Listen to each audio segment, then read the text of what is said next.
Le risque, il est limité. Si je demande quelles sont les conséquences de la ruine du plus grand hôpital, eh bien vous allez me dire que ça va avoir des conséquences sur toute la population qui a été donc touchée par le séisme. Et là, donc, on doit raisonner différemment. Eh bien, je dirais que ce cas-là, je dois le traiter à part. Il doit rester fonctionnel. Même s'il y a de l'endommagement, mais c'est un endommagement superficiel, qui n'est pas vraiment très avancé. C'est-à-dire qu'il doit permettre à cette structure-là de travailler parce que les gens en ont besoin. Les gens qui ont été touchés par le séisme, ils en ont besoin.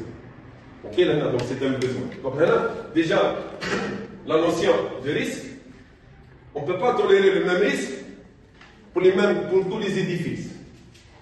On peut tolérer un risque élevé pour tout ce qui est habitation, mais on ne peut pas tolérer un risque élevé pour un hôpital, comme j'ai dit, un grand hôpital. Pas les PMI, un grand hôpital. Okay? Là, on va avoir donc, des opérations de chirurgie, etc. On ne peut pas tolérer le même risque pour un bâtiment, une centrale électrique. Une centrale électrique qui va donner de l'électricité. Si la centrale cède, comme j'ai dit, le risque multiplié par 3, par 4 ou par 5. On ne doit pas donner le même risque, on ne doit pas accepter le même risque pour un bâtiment et un édifice, pour l'intervention, mais un grand édifice. Ok, pas les petites casernes de pompiers, c'est là. Les grandes casernes de pompiers où il y a du matériel, il y a des ambulances et tout ça. Donc déjà du point de vue du risque, la notion de risque n'est pas la même ici. On n'a pas la même notion de risque. Ok. Par exemple, on n'a pas la même notion de risque parce que le risque devient très important. Là. Si vous avez par exemple un bâtiment d'habitation, 1+10, avec en moyenne 4 personnes par appartement, si ce bâtiment est en ruine, il y a un risque. Mais imaginez que vous êtes dans un bâtiment qui n'est plus de l'habitation, un bâtiment public, de l'administration, des cliniques et tout ça. Ce n'est pas le même risque. Okay. Le risque est beaucoup plus catastrophique ici. Ici, vous allez avoir tant de personnes qui seront sujettes à mal, et là, vous avez peut-être 3 fois, 4 fois le nombre, pour le même hôpital, pour le même type de structure.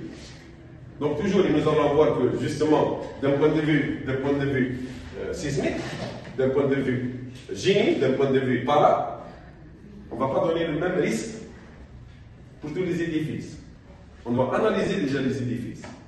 Il y a des édifices où, comme j'ai dit, ils doivent fonctionner normalement, même s'il y a un séisme, parce qu'ils sont un appui pour le séisme. Ils deviennent une double catastrophe dans le cas où ils vont céder. Et dans les édifices aussi, il y a des édifices où le risque n'est pas le même par rapport à la perte en vie.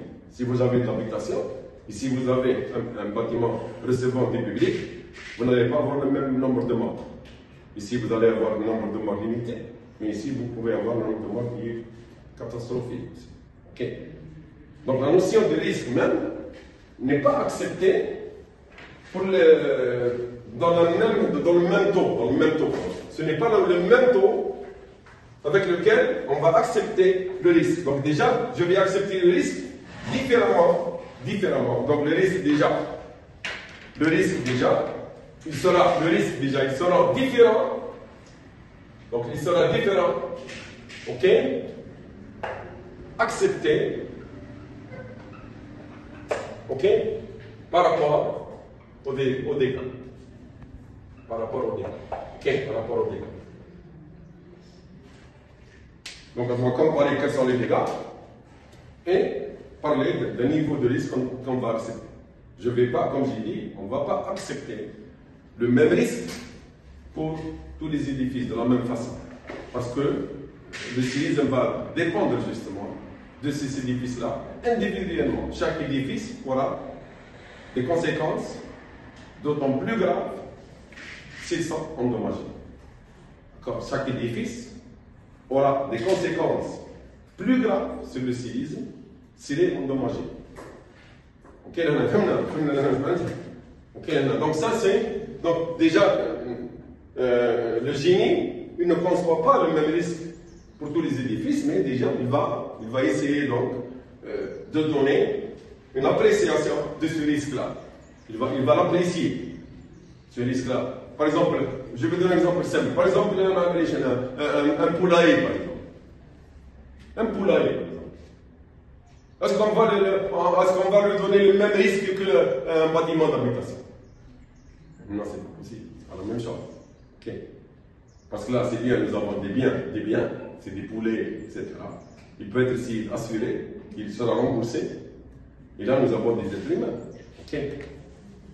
Par exemple, moi, je ne donnerai pas, par exemple, là, je vais essayer d'être sans état d'âme, sans état d'âme. Je ne vais pas donner la même protection à un hospice de vieillard par rapport à un jardin d'enfants. Parce qu'on a le même risque maintenant. Quelqu'un qui reçoit des vieillards, qui ont atteint un certain âge et qui va passer dans l'au-delà, quelles que soient les conditions. Et par rapport à un jardin d'enfants, où vous avez donc des enfants qui sont juste venus et qu'on espère qu'ils grandissent et qu'ils vont donner quelque chose. Vous voyez, même la moralité ne nous permet pas de donner, d'accepter le même risque ici.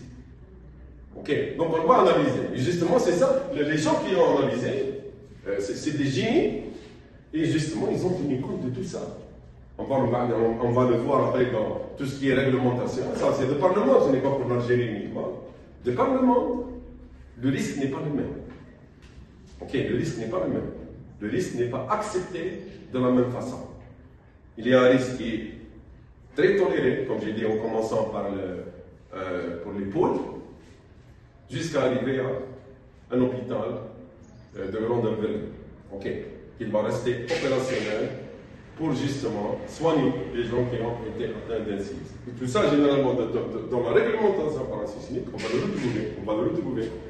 Mais on doit comprendre pourquoi. Et c'est ça la compréhension. C'est que le risque n'est pas accepté de la même façon pour tous les édifices. Il est différent. Et ce qui m'occupe, en fonction des conséquences de sa loi. Quelles sont les conséquences? Sur la question que je me pose, comme j'ai dit, quelles seront les conséquences? Il y a des conséquences qui sont uniquement sur l'ouvrage. C'est des risques limités aux gens qui habitent et qui occupent cet ouvrage-là. Mais un ouvrage qui va avoir des conséquences sur d'autres effets, comme j'ai dit, donc je ne vais pas lui donner, je ne vais pas accepter le même risque. Je me dis que l'hôpital doit rester fonctionnel pour pouvoir soigner les gens qui sont atteints. Les ambulances doivent rester fonctionnelles, la sécurité fonctionnelle, les pompiers fonctionnels, même s'il y a un séisme. Parce qu'il y va. Leur sauvetage, si je sauve ces édifices-là, je vais sauver des milliers de personnes qui ont été donc blessées gravement, etc. Donc il y en a qui ont été atteints. D'accord. La conséquence n'est pas sur l'édifice lui-même, mais elle est sur autre chose. Elle dépasse cette limite-là. En général, quand on va parler de risque, le risque en général, il peut être défini par deux paramètres. Il peut être défini par deux paramètres. Le risque en général, c'est ce qu'on appelle, il y a deux paramètres qui interviennent ici. Je peux le définir comme étant A par V. Donc, dans tous ces sismiques en général, j'ai deux facteurs. Il y a des risques où vous avez peut-être plus de deux facteurs. Mais je vais évaluer un risque à partir de deux facteurs. C'est tout. À partir de deux facteurs. Donc, un coefficient A et un coefficient B. Le coefficient est où? C'est ce qu'on appelle, je vais le définir comme étant l'aléa. L'aléa. Elle vient du terme aléatoire. Qu'est-ce que ça veut dire aléatoire? Qu'est-ce que ça veut dire aléatoire? Voilà, achoué. Donc, quand je dis aléatoire, ça veut dire que je ne sais pas. Vraiment, pas. Ça peut arriver comme ça ne peut pas arriver. D'accord? Et c'est pour ça qu'on l'appelle aléa. L'aléa ici, justement, c'est ça. C'est la venue d'un séisme. Ok? Est-ce qu'il va y avoir un séisme? Est-ce qu'il va la première question qui se pose, est-ce qu'il y a une probabilité, ok, qu'il y ait un séisme? C'est la première question. Est-ce qu'il y a cette probabilité? D'accord? Donc là, c'est la probabilité, c'est la pro.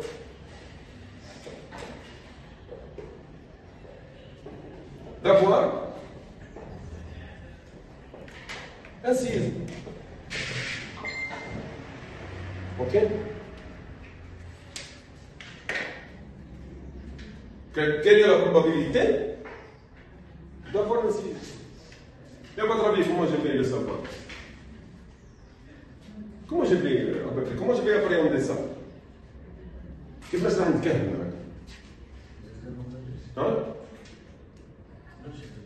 Mais il ne peut pas, mais je ne peux pas. À partir de l'histoire, voilà, c'est bien. À partir de l'histoire. Si je vais lire de l'histoire, arrière, ok? Si je trouve qu'il y a eu un séisme, ça veut dire quoi? Ça veut dire que la probabilité est importante, ok? Et si je trouve dans l'histoire, l'histoire, bien sûr l'histoire, ici, je vais avoir, ici, plus j'aurai une connaissance de l'histoire, plus c'est bien là. Si je connais l'histoire de 1000 ans, est-ce que c'est mieux que l'histoire de 100 ans? C'est mieux là. C'est mieux. C'est mieux, d'accord? C'est mieux, bien sûr. Plus nous avons, plus nous connaissons l'histoire, et plus je peux être intransigeant vis-à-vis de la venue d'un séisme. Ok? Donc ça c'est très très important, c'est ce qu'on appelle l'aléa sismique. Déjà donc il y a une partie ici, quand on parle de risque, donc c'est l'aléa, il y a une grande partie ici où vous allez avoir besoin de beaucoup de personnes. Ici ce n'est plus une science exacte. Ici ce n'est pas une science exacte. Ok? L'aléa n'est pas une science, ce n'est pas une science exacte. Ok? Ce n'est pas une science exacte. Ok? Et donc ça va demander, si je veux analyser l'aléa, si je veux l'analyser, j'aurai besoin de quelle science ici? Hein? J'aurai besoin de quelle science? On vient de parler maintenant. L'histoire. Donc j'aurai besoin d'historiens, ok, qui me racontent ce qui s'est passé dans un pays depuis, ça dépend, depuis 100 ans, depuis 500 ans, depuis 1000 ans. Et plus je vais vers l'arrière, plus j'ai de l'information. Donc là, ça constitue ce qu'on appelle collecte d'informations. Je fais une collecte d'informations. J'aurai besoin d'historiens. J'aurai besoin aussi de quoi? De géologues. Ok? De géologues. C'est très très important, les géologues, parce qu'ils connaissent tout ce qui est donc géologie au niveau de la Terre. J'aurai besoin de quoi aussi? Quand déjà avant les historiens, il y a des gens qui vont au-delà de l'histoire. Les archéologues. Les archéologues, les autres qui font de recherche sur l'archéologie. Qui découvrent des anciennes villes qui ont été, donc qui sont sous terre ou sous la mer. Donc on peut remonter le temps, okay? On peut remonter le temps. Les archéologues peuvent remonter le temps au-delà des historiens. Ils peuvent revenir 10 000 ans en arrière, 100 000 ans. Ils peuvent revenir en arrière, les archéologues, parce qu'ils découvrent ce qui s'est passé dans une ville, etc., etc. Donc vous voyez déjà, c'est une science qui englobe beaucoup de spécialités. Ok? Vous avez ici, qu'est-ce qu'on a besoin? Puisque nous sommes dans l'aléatoire. Quelle est la science qui est liée à l'aléatoire? ما هي العلوم التي هي مرتبطة بالاحتمالات؟ ما هي العلوم؟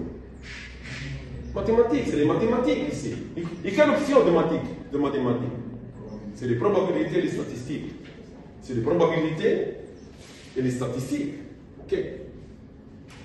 Donc les probabilités et les statistiques, avec les historiens, les archéologues, les géologues, les physiciens aussi, les physiciens, qui peuvent détecter ce qu'il y a sous terre, avec bien sûr les moyens qu'ils ont.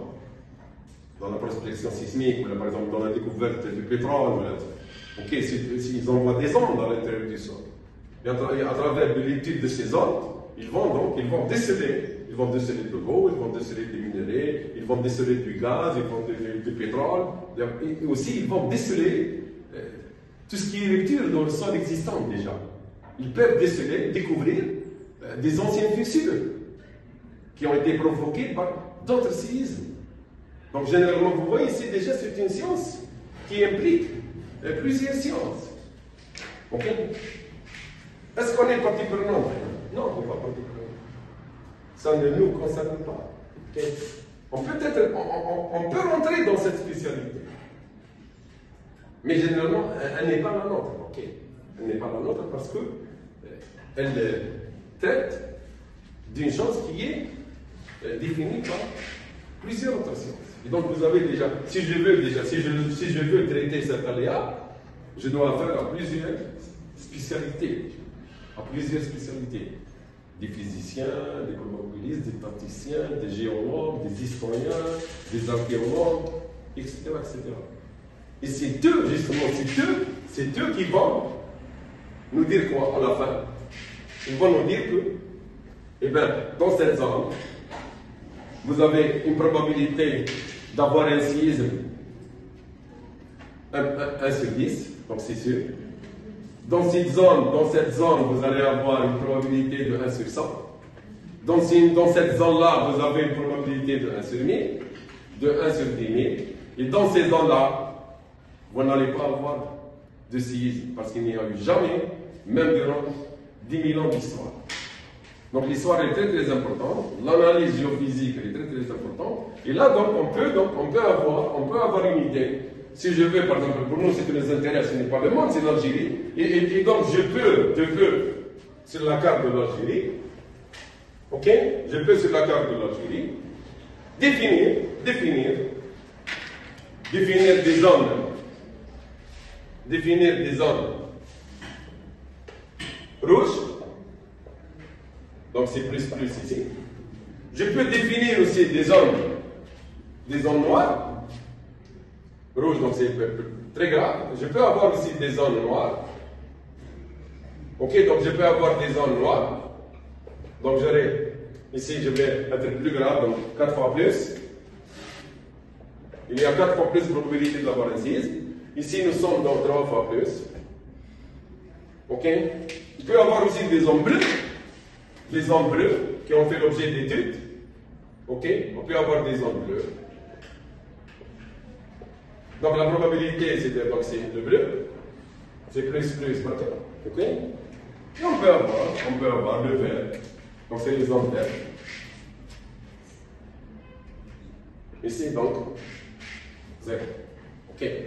Donc vous voyez, donc on peut, à travers une étude, et c'est très très important là, c'est pour ça que ça change au fur et à mesure, avec les avancées technologiques, les avancées scientifiques, cet aléa de la cartographie, c'est ce qu'on appelle la cartographie sismique. Donc nous sommes devant, ici nous sommes devant ce qu'on appelle une carte. Ici c'est la carte sismique de l'Algérie.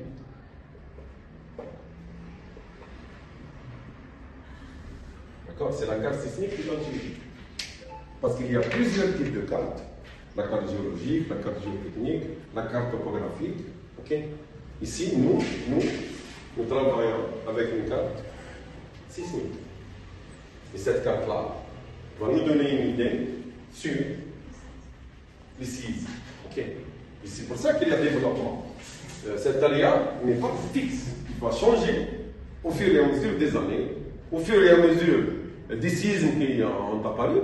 Par exemple, une zone qui n'a jamais connu de séisme, où il n'y a pas d'histoire dans cette zone-là, parce qu'elle n'était pas habitée. Donc on ne va pas faire l'histoire d'une zone qui n'est pas habitée. C'est possible. Généralement, l'histoire se devient dans une population, non pas dans une région qui n'est pas habitée. Donc ça se pourrait que cette zone n'était pas habitée, donc on ne la connaissait pas. Et qu'un jour, donc, le développement d'un pays va nous amener à construire cette zone-là. Et quand on l'a construit, là, on va essayer de faire l'histoire. Donc l'histoire, elle est très récente. Et nous allons, par exemple, dès qu'on a construit, après 10 ans, 20 ans, il y aura une cise. S'il y a une cise, donc cette zone était ouverte, et maintenant elle n'est plus ouverte. Elle doit changer. On doit la changer. Parce qu'on n'a pas déjà assez d'éléments qui nous ont permis de la classer, parce que les éléments, les informations qu'on avait, disaient que cette zone-là, elle est une zone verte. Mais après, et c'est pour ça que les cartes-là changent. Ces cartes-là évoluent au fur et à mesure du temps. Si je vois, par exemple, depuis la création du règlement parasismique algérien, 1980, et bien ça a évolué. 80, 83, 86, baisse de zoning, 88, baisse de zoning, 99, encore changement de zoning, 2003, changement de zoning, et nous sommes maintenant, je crois que vous êtes au courant, que le règlement parasismique, nous sommes devant maintenant, nous sommes devant le RPA 2024, qui va rentrer en vigueur en janvier 2027. Ok. Donc nous allons essayer l'avantage que vous avez, c'est qu'on va, je vais comparer un peu quelles sont les évolutions qui ont eu lieu, qu'est-ce qui a été changé.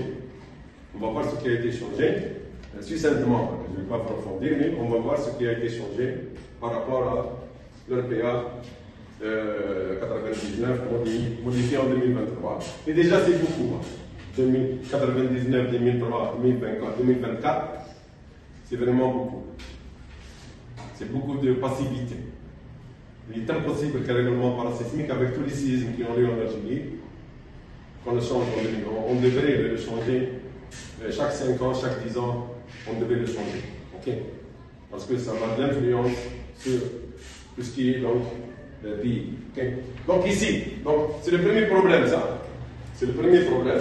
Et c'est très très important pour nous. C'est très très important pour nous.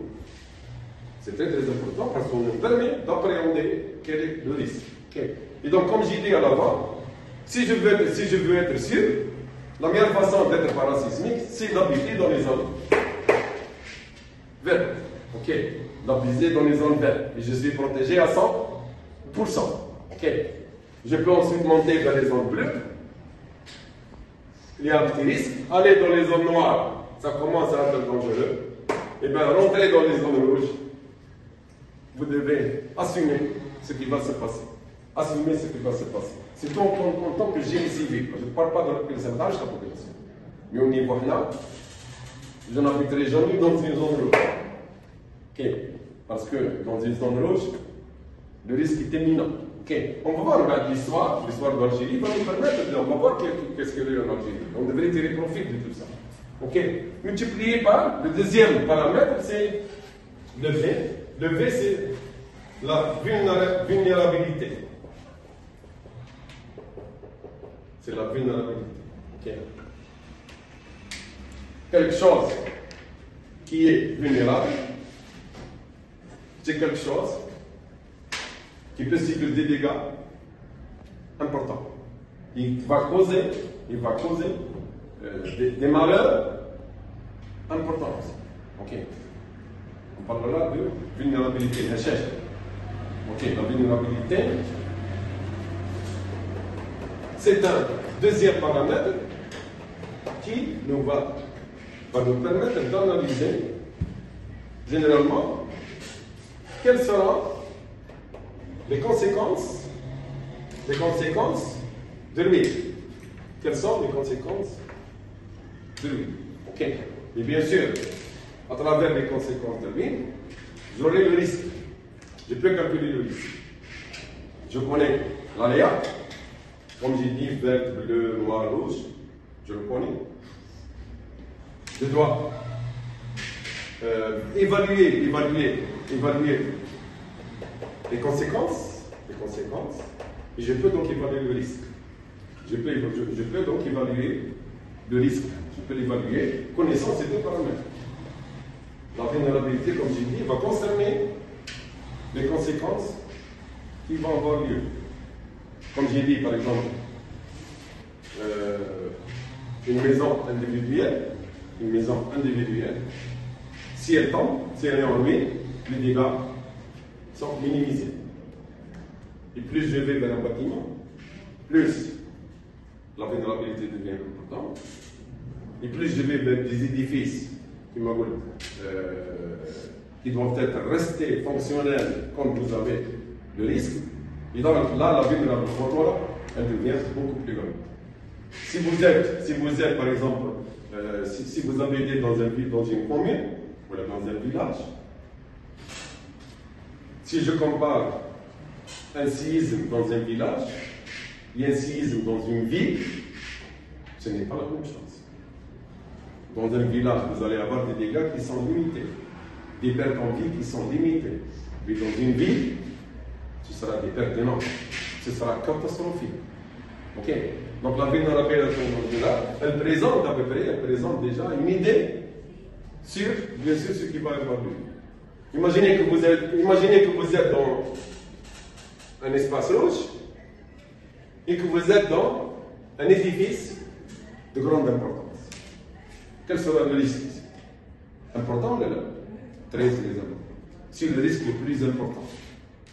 Dans une zone rouge et un édifice de grande envergure, de grande importance. Okay. Le risque est le plus élevé. Et si vous êtes imaginez que vous êtes dans une zone bleue avec une petite villa, le risque il est moindre. Okay. Le risque il est moindre. Donc on peut juger du risque à travers ces deux paramètres. Donc là c'est l'aléa, ou là c'est la vulnérabilité de l'édifice en lui-même. Quelles seront les conséquences de ruine sur cet édifice-là? Ou là, quelles seront les conséquences d'un séisme dans une ville? Imaginez par exemple, si je compare par exemple, si je compare deux villes qui sont dans la zone rouge. Mais si je compare par exemple Alger avec Boumerdès, le risque est Alger, c'est le même aléa. Supposons qu'on est Alger et qu'on est Boumerdès.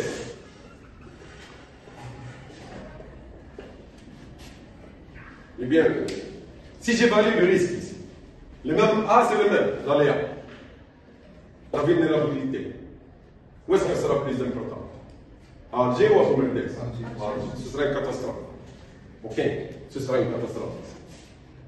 Si par malheur un séisme frappe Alger, l'Algérie sera mise à genoux. C'est catastrophique. Okay. Donc il faut prendre beaucoup de précautions, beaucoup de protections pour pouvoir protéger surtout un hôpital. D'accord? Donc normalement dans tout ce qui est sismique, tout ça est pris en compte dans l'approche de protection sismique et dans le génie sismique. Tout ça est pris en compte. Tout ça doit être pris en compte. Et il est pris en compte. Il est pris en compte dans tout ce qui est règlement. C'est pour ça qu'on appelle les règles parasismiques. Parasismiques. C'est une façon de se protéger contre les sismes. Et pour se protéger, on doit avoir tout ça dans l'esprit. Tout ça dans l'esprit. Et les règles de poule sont basées. Toutes les règles de parlement, le parlement, ces règles-là sont généralement prises en compte dans tout ce qui est règlement parasismique. L'importance de l'ouvrage, l'aléa sismique, tout ça est pris en compte. On verra ensuite petit à petit comment les gens ont raisonné et ont développé un génie pour pouvoir mettre toutes ces équations sous forme de règles à adopter et à appliquer lors de l'étude, de la conception par rapport vis-à-vis des sites. Okay. Est-ce que vous avez des questions? Est-ce que vous avez discuter ou là? On peut discuter.